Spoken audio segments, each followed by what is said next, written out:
presenter who's still hiding in the third row. Come on up.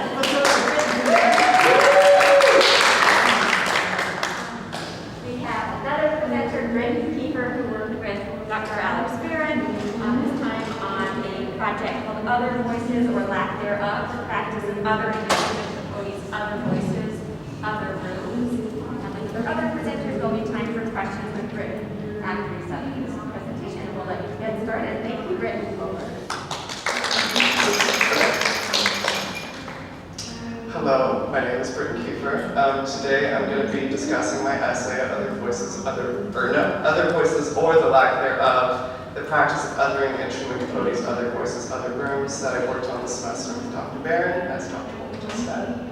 I'm going to start with a quick introduction of who Truman Capote is as a literary figure. He's most popular for publishing Breakfast at Tiffany's, which was made into the movie starring Audrey Hepburn, and also in Cold Blood, which is a true crime novel. That is, it is written in novel format, but it describes the real events of a true crime of two men murdering a rural family.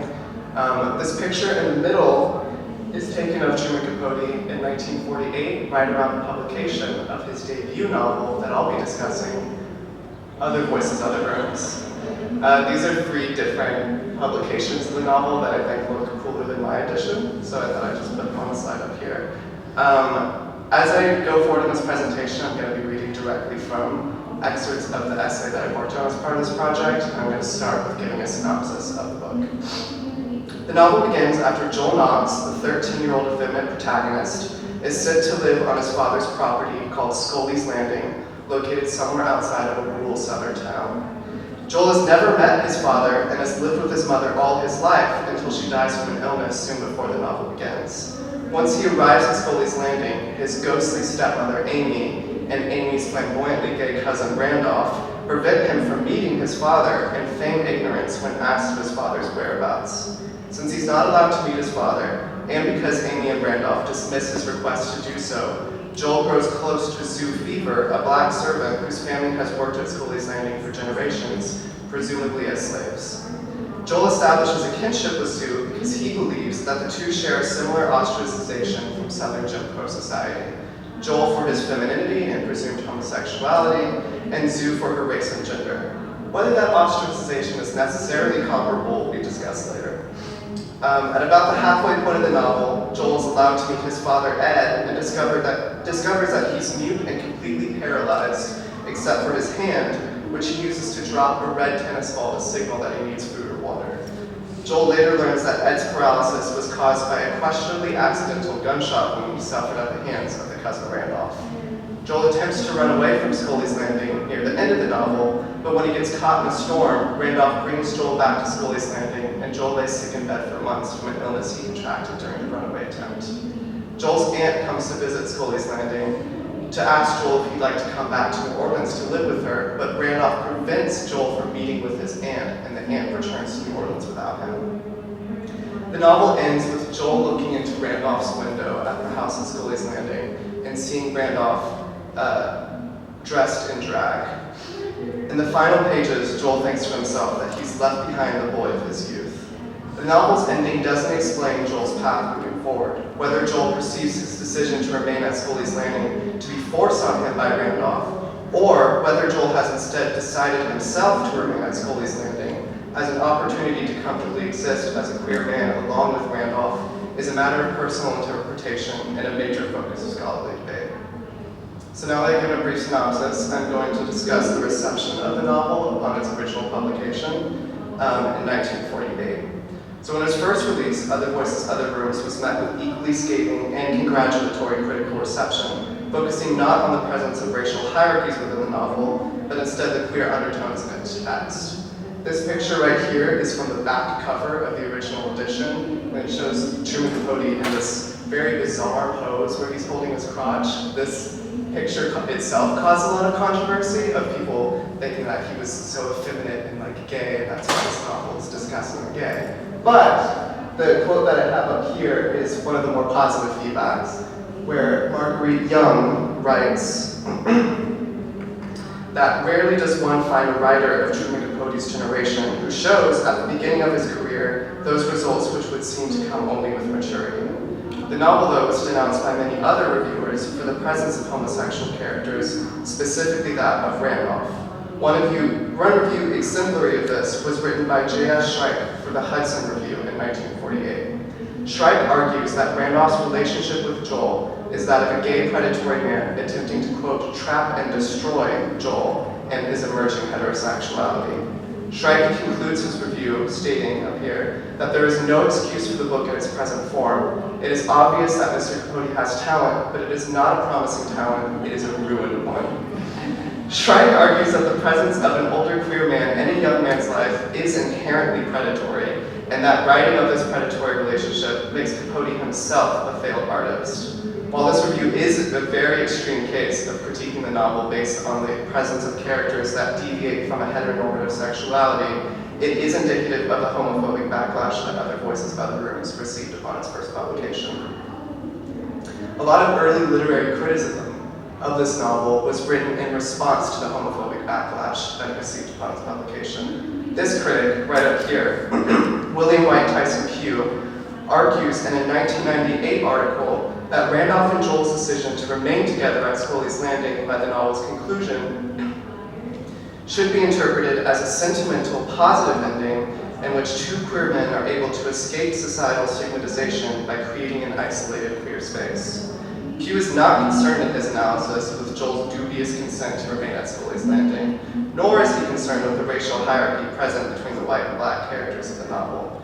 Pugh's analysis is representative of a large body of early criticism that promotes this almost blindly approving reading of the relationship between Joel and Randolph, while disregarding the more nefarious factors of that relationship. But what about Sue? More recent literary criticism of Other Voices, Other Rooms has shifted away from this overwhelmingly positive acceptance of queer sexuality in favor of more complex readings of the power dynamic between Randolph and Joel and Randolph and other characters. In 2014, critic Thomas Fahey notes that the queer space created at the novel's end that Pugh refers to is a specifically white space in which the societal stigmatization of black women, demonstrated primarily in the character of Sue Fever, is actively promoted by other characters.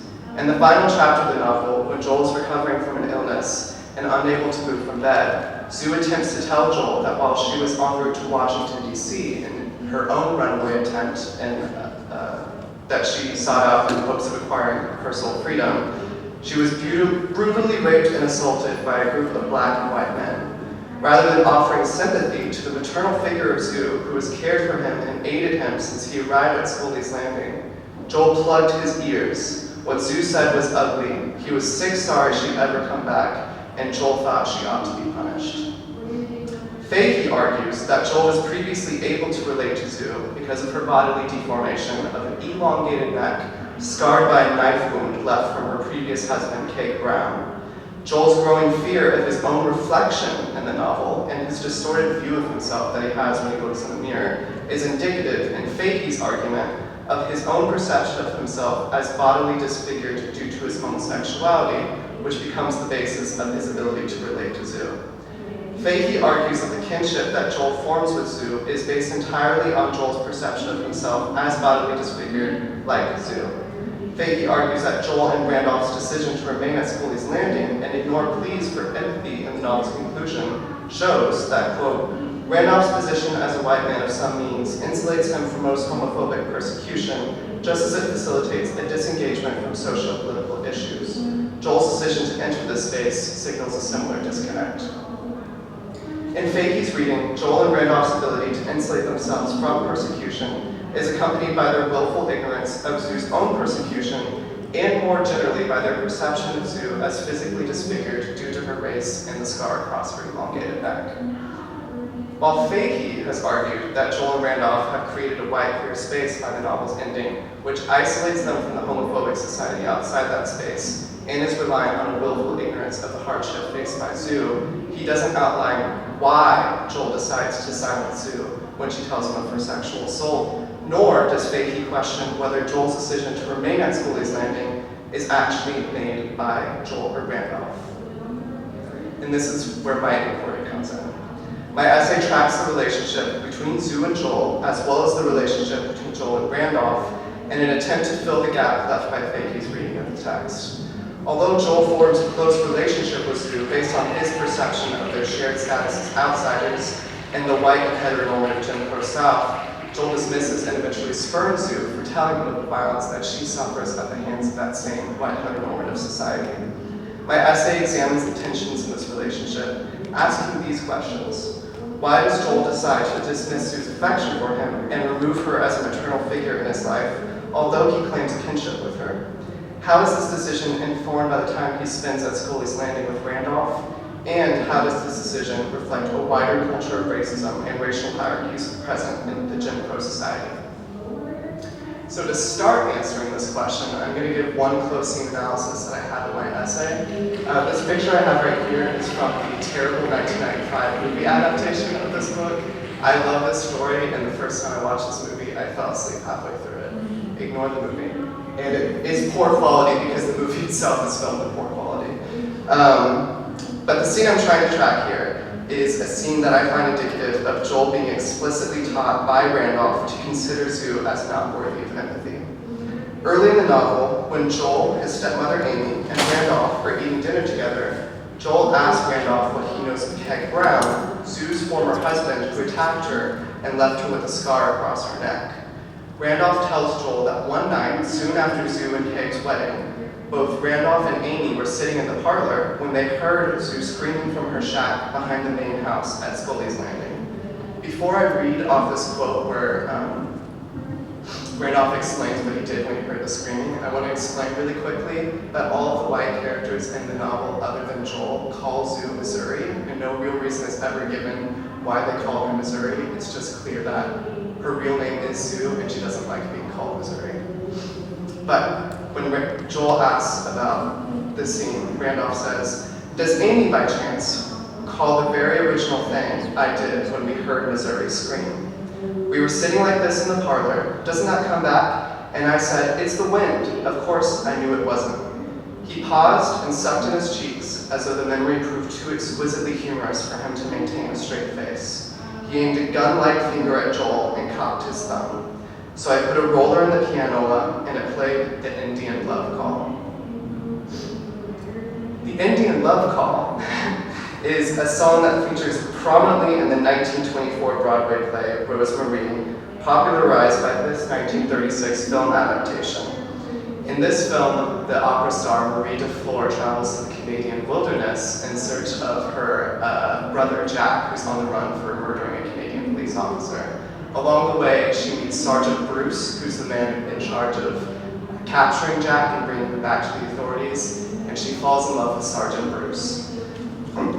Bruce tells Marie of a supposed Canadian Aboriginal tradition in which two lovers that are separated by distance sing out to each other through the mountains and allow their echoing voices to find each other. The song that Bruce and Marie sing to one another, founded on this false myth, is the Indian Love Call referred to Randolph, or that Randolph plays whenever he hears Sue screaming in the other room.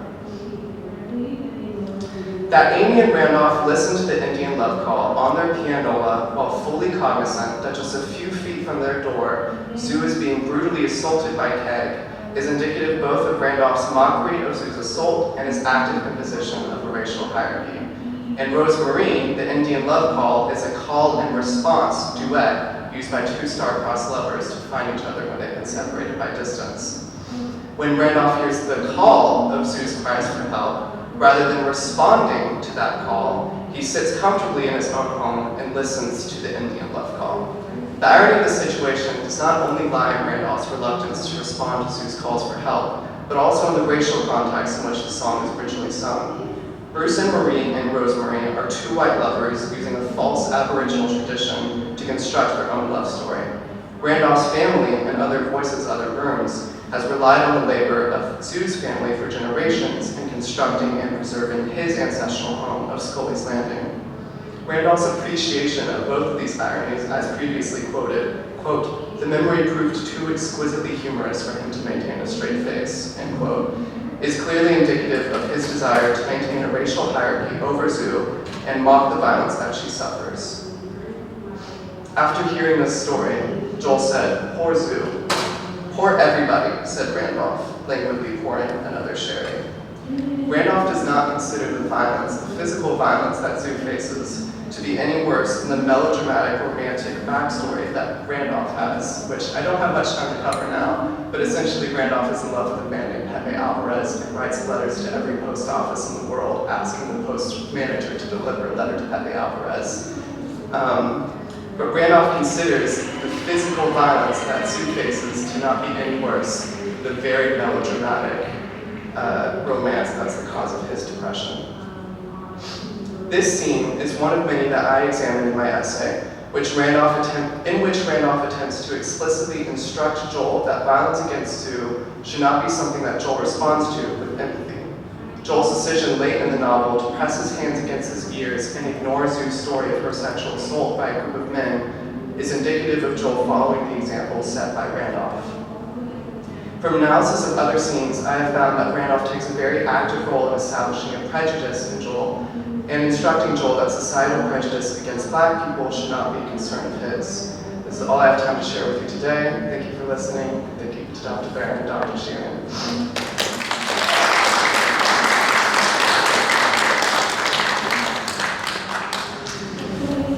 Thank you, Britton.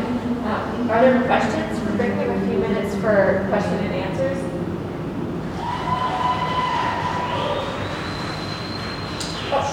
Yeah, and then Dr. Alton. Yeah, Dr. Sheeran and then Dr. Alton. Oh, that was just a minute ago. Me first. That was wonderful. Thank you so much. Did Truman and Capote deal with racial issues much as other workers moving into this book? I'm not incredibly familiar with his other work. I know that in the Breakfast at Tiffany's movie adaptation, there's a really racially insensitive Asian character, but I'm pretty sure that character either has a very minor role in the original book or doesn't exist at all. And I think Truman Capote was kind of upset about that. But he has been quoted in a lot of interviews of being growing up in the South and seeing racism happen, or racism against Black people happen around him and being really confused and shocked by that as he's growing up. But I don't think he necessarily, I don't have enough information of his other works to say whether or not he talks about that as a fiction.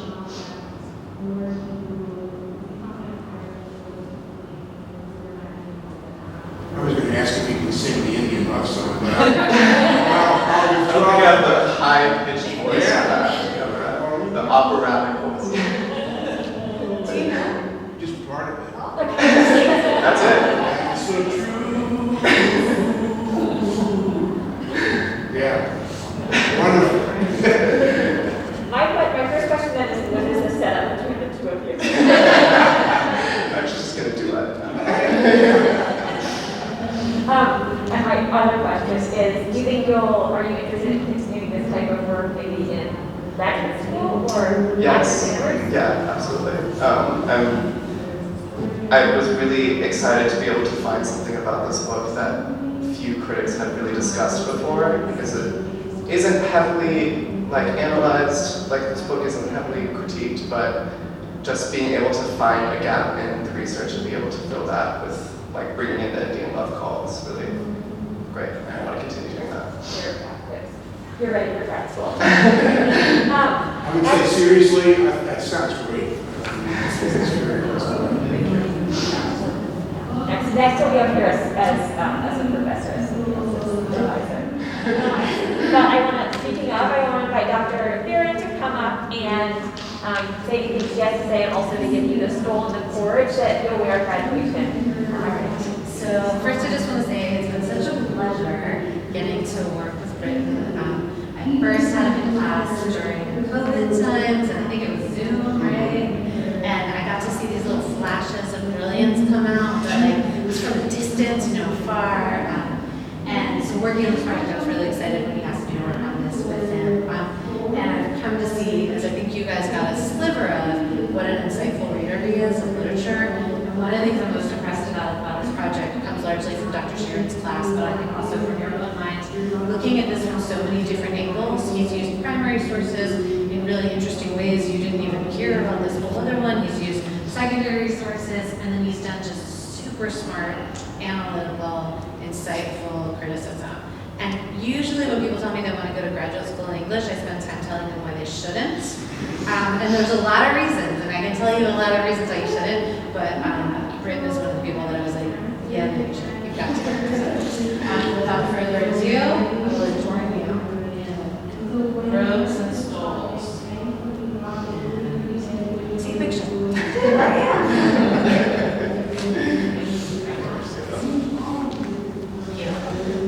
Paparazzi.